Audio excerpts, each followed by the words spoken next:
ಯಾವುದಾದ್ರೂ ದೇಶ ವಿಕಸಿತ ಆದರೆ ಅದು ಜನರ ವಿಕಸಿತ ಆದಾಗ ಮಾತ್ರ ಸಾಧ್ಯ. ಕಾಂಗ್ರೆಸ್ ಸರ್ಕಾರ ಇದ್ದಾಗ ಆಡಳಿತ ಮಾಡೋವರ ಜೇಬು ತುಂಬಿತ್ತು, ಜನಸಾಮಾನ್ಯರು ಜೇಬು ಖಾಲಿಯಾಗಿತ್ತು. ನರೇಂದ್ರ ಮೋದಿ ಅವರು ಪ್ರಧಾನಮಂತ್ರಿ ಆದಮೇಲೆ 25 ಕೋಟಿ ಜನ ಬಡತನ ರೇಖೆಯಿಂದ ಮೇಲೆ ಬಂದಿದ್ದಾರೆ. ಕಾಂಗ್ರೆಸ್ ಸರ್ಕಾರ ಇದ್ದಾಗ ಅತ್ಯಂತ ಕಡಿಮೆ ಜನ 1 ಕೋಟಿ ಇನ್ಕಮ್ ಟ್ಯಾಕ್ಸ್ ಕಟ್ತಿದ್ರು. ಈಗ 4 ಲಕ್ಷ ಜನ 1 ಕೋಟಿ ಇನ್ಕಮ್ ಟ್ಯಾಕ್ಸ್ ಕಟ್ತಾ ಇದ್ದಾರೆ. ಆವಾಗ ಬರೀ 30,000 ಜನ ಕಟ್ತಿದ್ರು. ಭಾರತ ವಿಕಸಗೊಳ್ತಾ ಇರೋಂಥದ್ದು ಪ್ರತಿಯೊಬ್ಬ ಭಾರತೀಯನಿಗೂ ಅನ್ನಿಸ್ತಾ ಇದೆ, ಹೊರಗಡೆ ದೇಶಕ್ಕೂ ಅನ್ನಿಸ್ತಾ ಇದೆ. 6.5% ಅಭಿವೃದ್ಧಿ ಆಗ್ತಿರುವಂಥದ್ದು ಬೇರೆ ಯಾವ ದೇಶದಲ್ಲೂ ಇಲ್ಲ. ಕಾಂಗ್ರೆಸ್ಸು ಮತ್ತು ಅವ್ರ ಅಧ್ಯಕ್ಷರಿಗೆ ಏನಾಗಿದೆ ಅಂತಂದರೆ, ಕಾಂಗ್ರೆಸ್ ಅಭಿವೃದ್ಧಿ ಆದರೆ ಮಾತ್ರ ದೇಶ ಅಭಿವೃದ್ಧಿ ಅಂತ ತಿಳ್ಕೊಂಡಿದ್ದರು. ಇವತ್ತು ಬಡವರು, ದೀನದಲಿತರು, ಹೆಣ್ಮಕ್ಕಳು, ಯುವಕರು, ರೈತರು ಎಲ್ಲ ರಂಗದಲ್ಲಿ ಮುಂದೆ ಬರ್ತಾ ಇದ್ದಾರೆ, ಅಭಿವೃದ್ಧಿ ಆಗ್ತಾ ಇದೆ. ವಿಕಸಿತ ಭಾರತ ಕಲ್ಪನೆ ಇವತ್ತು ಸಾಕಾರಗೊಳ್ತಾ ಇದೆ. ಅದಕ್ಕೆ ಪ್ರತಿಯೊಬ್ಬರೂ ಕೂಡ ಕೈ ಜೋಡಿಸ್ತಾ ಇದ್ದಾರೆ. ಇದು ಕಾಂಗ್ರೆಸ್ನವ್ರಿಗೆ ಸಹಿಸೋಕ್ಕಾಗ್ತಾ ಇದೆ. ಯಾವುದಾದ್ರೂ ದೇಶ ವಿಕಸಿತ ಆದರೆ ಅದು ಜನರ ವಿಕಸಿತ ಆದಾಗ ಮಾತ್ರ ಸಾಧ್ಯ. ಕಾಂಗ್ರೆಸ್ ಸರ್ಕಾರ ಇದ್ದಾಗ ಆಡಳಿತ ಮಾಡೋವರ ಜೇಬು ತುಂಬಿತ್ತು, ಜನಸಾಮಾನ್ಯರು ಜೇಬು ಖಾಲಿಯಾಗಿತ್ತು. ನರೇಂದ್ರ ಮೋದಿ ಅವರು ಪ್ರಧಾನಮಂತ್ರಿ ಆದಮೇಲೆ 25 ಕೋಟಿ ಜನ ಬಡತನ ರೇಖೆಯಿಂದ ಮೇಲೆ ಬಂದಿದ್ದಾರೆ. ಕಾಂಗ್ರೆಸ್ ಸರ್ಕಾರ ಇದ್ದಾಗ ಅತ್ಯಂತ ಕಡಿಮೆ ಜನ 1 ಕೋಟಿ ಇನ್ಕಮ್ ಟ್ಯಾಕ್ಸ್ ಕಟ್ತಿದ್ರು. ಈಗ 4 ಲಕ್ಷ ಜನ 1 ಕೋಟಿ ಇನ್ಕಮ್ ಟ್ಯಾಕ್ಸ್ ಕಟ್ತಾ ಇದ್ದಾರೆ. ಆವಾಗ ಬರೀ 30,000 ಜನ ಕಟ್ತಿದ್ರು. ಭಾರತ ವಿಕಸಗೊಳ್ತಾ ಇರೋಂಥದ್ದು ಪ್ರತಿಯೊಬ್ಬ ಭಾರತೀಯನಿಗೂ ಅನ್ನಿಸ್ತಾ ಇದೆ, ಹೊರಗಡೆ ದೇಶಕ್ಕೂ ಅನ್ನಿಸ್ತಾ ಇದೆ. 6.5% ಅಭಿವೃದ್ಧಿ ಆಗ್ತಿರುವಂಥದ್ದು ಬೇರೆ ಯಾವ ದೇಶದಲ್ಲೂ ಇಲ್ಲ. ಕಾಂಗ್ರೆಸ್ಸು ಮತ್ತು ಅವ್ರ ಅಧ್ಯಕ್ಷರಿಗೆ ಏನಾಗಿದೆ ಅಂತಂದರೆ, ಕಾಂಗ್ರೆಸ್ ಅಭಿವೃದ್ಧಿ ಆದರೆ ಮಾತ್ರ ದೇಶ ಅಭಿವೃದ್ಧಿ ಅಂತ ತಿಳ್ಕೊಂಡಿದ್ದರು. ಇವತ್ತು ಬಡವರು, ದೀನದಲಿತರು, ಹೆಣ್ಮಕ್ಕಳು, ಯುವಕರು, ರೈತರು ಎಲ್ಲ ರಂಗದಲ್ಲಿ ಮುಂದೆ ಬರ್ತಾ ಇದ್ದಾರೆ, ಅಭಿವೃದ್ಧಿ ಆಗ್ತಾ ಇದೆ.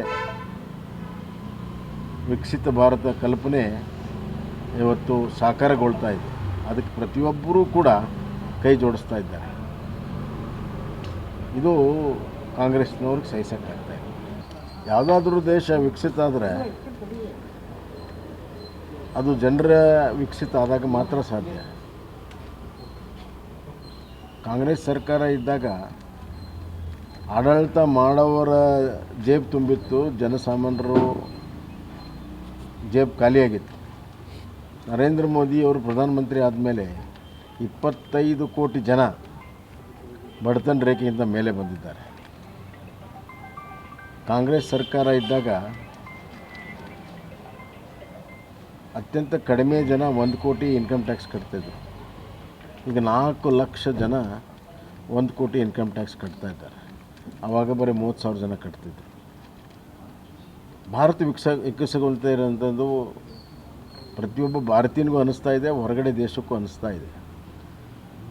6.5% ಅಭಿವೃದ್ಧಿ ಆಗ್ತಿರುವಂಥದ್ದು ಬೇರೆ ಯಾವ ದೇಶದಲ್ಲೂ ಇಲ್ಲ. ಕಾಂಗ್ರೆಸ್ಸು ಮತ್ತು ಅವ್ರ ಅಧ್ಯಕ್ಷರಿಗೆ ಏನಾಗಿದೆ ಅಂತಂದರೆ, ಕಾಂಗ್ರೆಸ್ ಅಭಿವೃದ್ಧಿ ಆದರೆ ಮಾತ್ರ ದೇಶ ಅಭಿವೃದ್ಧಿ ಅಂತ ತಿಳ್ಕೊಂಡಿದ್ದರು. ಇವತ್ತು ಬಡವರು, ದೀನದಲಿತರು, ಹೆಣ್ಮಕ್ಕಳು, ಯುವಕರು, ರೈತರು ಎಲ್ಲ ರಂಗದಲ್ಲಿ ಮುಂದೆ ಬರ್ತಾ ಇದ್ದಾರೆ, ಅಭಿವೃದ್ಧಿ ಆಗ್ತಾ ಇದೆ. ವಿಕಸಿತ ಭಾರತ ಕಲ್ಪನೆ ಇವತ್ತು ಸಾಕಾರಗೊಳ್ತಾ ಇದೆ. ಅದಕ್ಕೆ ಪ್ರತಿಯೊಬ್ಬರೂ ಕೂಡ ಕೈ ಜೋಡಿಸ್ತಾ ಇದ್ದಾರೆ. ಇದು ಕಾಂಗ್ರೆಸ್ನವ್ರಿಗೆ ಸಹಿಸೋಕ್ಕಾಗ್ತಾ ಇದೆ. ಯಾವುದಾದ್ರೂ ದೇಶ ವಿಕಸಿತ ಆದರೆ ಅದು ಜನರ ವಿಕಸಿತ ಆದಾಗ ಮಾತ್ರ ಸಾಧ್ಯ. ಕಾಂಗ್ರೆಸ್ ಸರ್ಕಾರ ಇದ್ದಾಗ ಆಡಳಿತ ಮಾಡೋವರ ಜೇಬು ತುಂಬಿತ್ತು, ಜನಸಾಮಾನ್ಯರು ಜೇಬು ಖಾಲಿಯಾಗಿತ್ತು.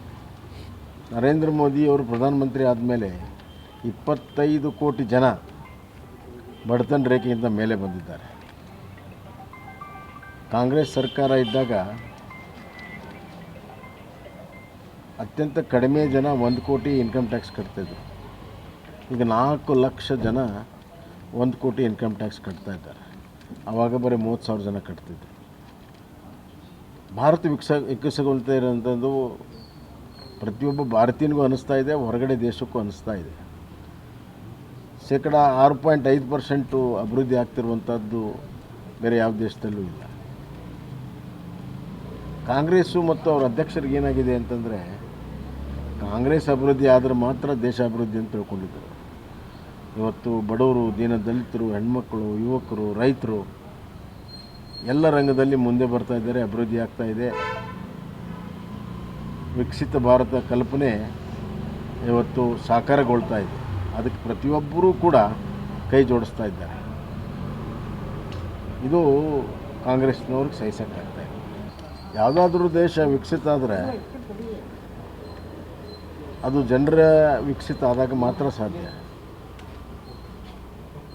ಕಾಂಗ್ರೆಸ್ ಸರ್ಕಾರ ಇದ್ದಾಗ ಆಡಳಿತ ಮಾಡೋವರ ಜೇಬು ತುಂಬಿತ್ತು, ಜನಸಾಮಾನ್ಯರು ಜೇಬು ಖಾಲಿಯಾಗಿತ್ತು.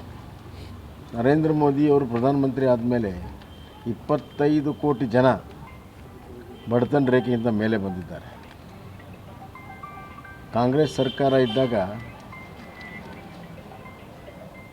ಅತ್ಯಂತ ಕಡಿಮೆ ಜನ 1 ಕೋಟಿ ಇನ್ಕಮ್ ಟ್ಯಾಕ್ಸ್ ಕಟ್ತಿದ್ರು. ಈಗ 4 ಲಕ್ಷ ಜನ 1 ಕೋಟಿ ಇನ್ಕಮ್ ಟ್ಯಾಕ್ಸ್ ಕಟ್ತಾ ಇದ್ದಾರೆ.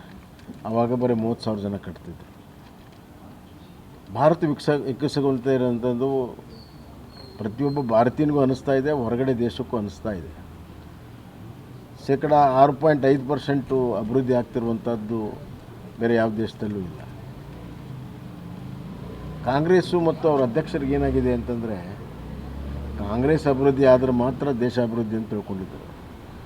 ಇವತ್ತು ಬಡವರು, ದೀನದಲಿತರು, ಹೆಣ್ಮಕ್ಕಳು, ಯುವಕರು, ರೈತರು ಎಲ್ಲ ರಂಗದಲ್ಲಿ ಮುಂದೆ ಬರ್ತಾ ಇದ್ದಾರೆ, ಅಭಿವೃದ್ಧಿ ಆಗ್ತಾ ಇದೆ. ವಿಕಸಿತ ಭಾರತ ಕಲ್ಪನೆ ಇವತ್ತು ಸಾಕಾರಗೊಳ್ತಾ ಇದೆ. ಅದಕ್ಕೆ ಪ್ರತಿಯೊಬ್ಬರೂ ಕೂಡ ಕೈ ಜೋಡಿಸ್ತಾ ಇದ್ದಾರೆ. ಇದು ಕಾಂಗ್ರೆಸ್ನವ್ರಿಗೆ ಸಹಿಸೋಕ್ಕಾಗ್ತಾ ಇದೆ. ಯಾವುದಾದ್ರೂ ದೇಶ ವಿಕಸಿತ ಆದರೆ ಅದು ಜನರ ವಿಕಸಿತ ಆದಾಗ ಮಾತ್ರ ಸಾಧ್ಯ. ಕಾಂಗ್ರೆಸ್ ಸರ್ಕಾರ ಇದ್ದಾಗ ಆಡಳಿತ ಮಾಡೋವರ ಜೇಬು ತುಂಬಿತ್ತು, ಜನಸಾಮಾನ್ಯರು ಜೇಬು ಖಾಲಿಯಾಗಿತ್ತು. ನರೇಂದ್ರ ಮೋದಿ ಅವರು ಪ್ರಧಾನಮಂತ್ರಿ ಆದಮೇಲೆ 25 ಕೋಟಿ ಜನ ಬಡತನ ರೇಖೆಯಿಂದ ಮೇಲೆ ಬಂದಿದ್ದಾರೆ. ಕಾಂಗ್ರೆಸ್ ಸರ್ಕಾರ ಇದ್ದಾಗ ಅತ್ಯಂತ ಕಡಿಮೆ ಜನ 1 ಕೋಟಿ ಇನ್ಕಮ್ ಟ್ಯಾಕ್ಸ್ ಕಟ್ತಿದ್ರು. ಈಗ 4 ಲಕ್ಷ ಜನ 1 ಕೋಟಿ ಇನ್ಕಮ್ ಟ್ಯಾಕ್ಸ್ ಕಟ್ತಾ ಇದ್ದಾರೆ. ಆವಾಗ ಬರೀ 30,000 ಜನ ಕಟ್ತಿದ್ರು. ಭಾರತ ವಿಕಸಗೊಳ್ತಾ ಇರೋಂಥದ್ದು ಪ್ರತಿಯೊಬ್ಬ ಭಾರತೀಯನಿಗೂ ಅನ್ನಿಸ್ತಾ ಇದೆ, ಹೊರಗಡೆ ದೇಶಕ್ಕೂ ಅನ್ನಿಸ್ತಾ ಇದೆ. ಶೇಕಡ 6.5% ಅಭಿವೃದ್ಧಿ ಆಗ್ತಿರುವಂಥದ್ದು ಬೇರೆ ಯಾವ ದೇಶದಲ್ಲೂ ಇಲ್ಲ. ಕಾಂಗ್ರೆಸ್ಸು ಮತ್ತು ಅವರ ಅಧ್ಯಕ್ಷರಿಗೆ ಏನಾಗಿದೆ ಅಂತಂದರೆ, ಕಾಂಗ್ರೆಸ್ ಅಭಿವೃದ್ಧಿ ಆದರೆ ಮಾತ್ರ ದೇಶ ಅಭಿವೃದ್ಧಿ ಅಂತ ತಿಳ್ಕೊಂಡಿದ್ದರು. ಇವತ್ತು ಬಡವರು, ದೀನದಲಿತರು, ಹೆಣ್ಮಕ್ಕಳು, ಯುವಕರು, ರೈತರು ಎಲ್ಲ ರಂಗದಲ್ಲಿ ಮುಂದೆ ಬರ್ತಾ ಇದ್ದಾರೆ, ಅಭಿವೃದ್ಧಿ ಆಗ್ತಾ ಇದೆ. ವಿಕಸಿತ ಭಾರತ ಕಲ್ಪನೆ ಇವತ್ತು ಸಾಕಾರಗೊಳ್ತಾ ಇದೆ. ಅದಕ್ಕೆ ಪ್ರತಿಯೊಬ್ಬರೂ ಕೂಡ ಕೈ ಜೋಡಿಸ್ತಾ ಇದ್ದಾರೆ. ಇದು ಕಾಂಗ್ರೆಸ್ನವ್ರಿಗೆ ಸಹಿಸೋಕ್ಕಾಗ್ತಾ ಇದೆ.